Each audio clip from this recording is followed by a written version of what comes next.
So, our journal prompt this week is kind of a fun one, or I think it's fun, and it's something that I use all the time when I'm seeking creative answers. So, it's kind of creative answers and a little bit of creative time or time, right? Like is balanced in this triangular way. So, we have these three forces. And if you can kind of figure out all three, you can usually get your creative answer. So, let me explain.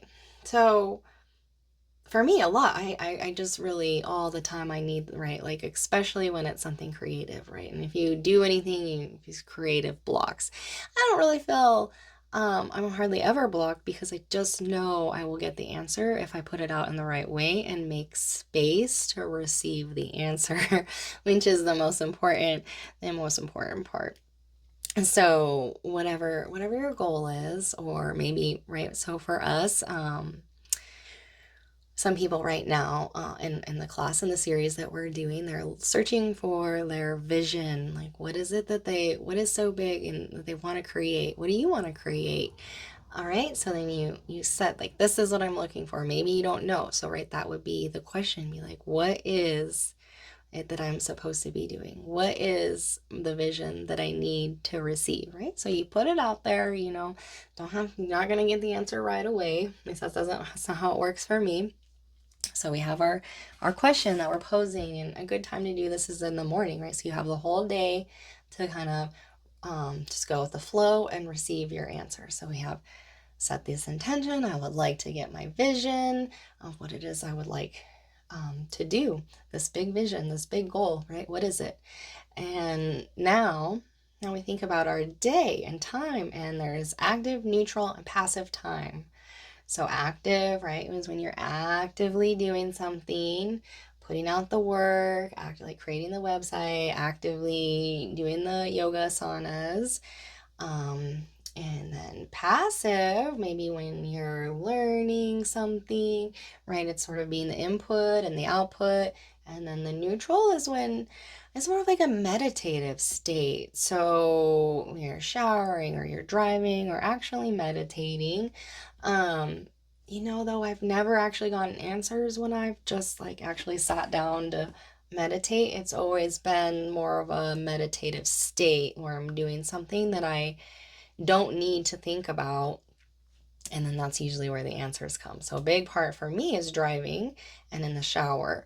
And there would be this kind of flow going on in my brain, and I got to catch it, be like, there it is, there's the answer, that's what it is. And then you'll get goosebumps. I just got goosebumps right now. So hopefully this works for you. And there's no limit, right? Ask a question every day, seek this creative guidance, because you really will get,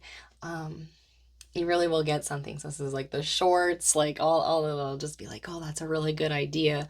And then it's your responsibility from there to not let it slip away, right? You need to write it down, because how many times we have these ideas and then they just slip away. So if you honor them, the more quickly you'll receive them, the more consistently you'll receive your answers.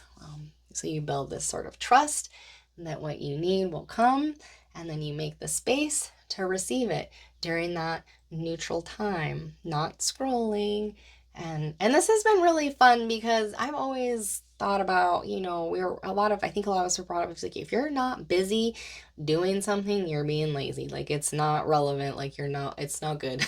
So, but that's not true at all, because you really need all three. You need like the meditative time, you need the time where you're actively working, and then you need the time to receive and learn and grow that way. So all three are very important. You're not lazy if you need to read. You're not lazy if you just need to, space out for a little bit.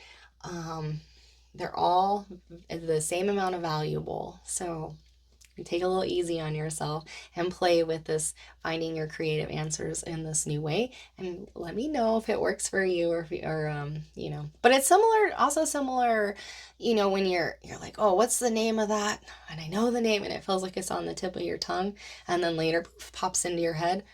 It's a similar kind of thing. So you have to be like, oh, there it is. There's the answer. So all right, take care.